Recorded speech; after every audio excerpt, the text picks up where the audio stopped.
আমাদের বিভিন্ন ধরনের অঙ্ক করতে গেলে এই যে গড় নির্ণয় করা লাগে, কিন্তু গড় নির্ণয়টা মূলত কী যদি আসল জিনিসটা আমরা বুঝতে পারি তাহলে এটা নির্ণয় করা খুবই সহজ।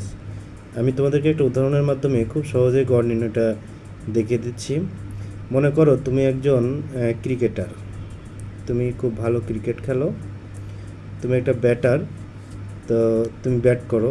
তো কী করলে তুমি একটা মাসে 5টা ইনিংস খেলছো, 5টি ইনিংস তুমি খেলেছো। তো প্রথম ইনিংসে মনে করো তুমি রান করেছো হচ্ছে 20, দ্বিতীয় ইনিংসে তুমি রান করেছো মনে করো 10, তৃতীয় ইনিংসে তুমি রান করেছো 30, চতুর্থ ইনিংসে তুমি রান করেছো 50 এবং পঞ্চম ইনিংসে তুমি রান করেছো মনে করো যে 100, সেঞ্চুরি মেরে দিয়েছো 50 পঞ্চম ইনিংসে। তো এখন যদি তোমাকে কেউ বলে বা তোমাকে যদি একজন কোনো একটা জায়গায় দেখা যাচ্ছে তোমাকে নিয়ে যদি অ্যানালাইসিস করে যে তুমি কতটুকু ভালো খেলেছো, তো তখন তারা কি করবে বলো তো? তখন দেখবে যে এই ছেলেটার আসলে মানে কোনো একটা জায়গায় তোমাকে সিলেক্ট করবে, তো তারা তোমার পারফরমেন্স দেখবে যে এই ছেলেটার আসলে গড় কেমন আছে, মানে সে গড়ে কেমন পারফরমেন্স করেছে।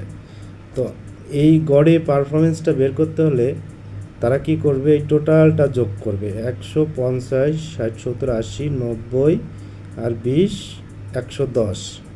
তুমি 5টা ইনিংসে টোটাল রান করেছিল 110, 5টা ইনিংসে তোমার টোটাল রান 110, তাহলে প্রতি ইনিংসে কত করে পড়ে এইটাই হলো গড়। তাহলে 5টা ইনিংসে তোমার রান যদি 110 হয়, যেহেতু তুমি 5টা ইনিংস খেলেছো সেহেতু প্রতি ইনিংসে তোমার রান পড়ে হচ্ছে, এটাকে 5 দিয়ে ভাগ করলে প্রতিটা ইনিংসে কত করে পড়ে এটাই হলো গড়।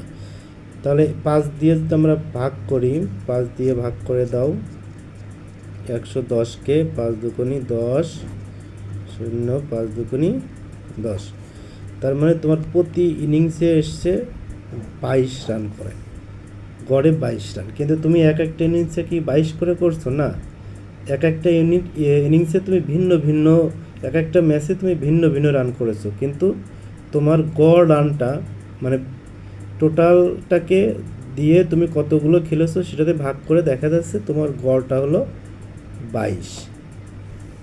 মানে তোমার পারফরমেন্সটা কেমন এটা কিন্তু এই গড়ের উপরে ডিপেন্ড করবে। তো আশা করি গড় জিনিসটা কি এটা তোমরা বুঝতে পেরেছো।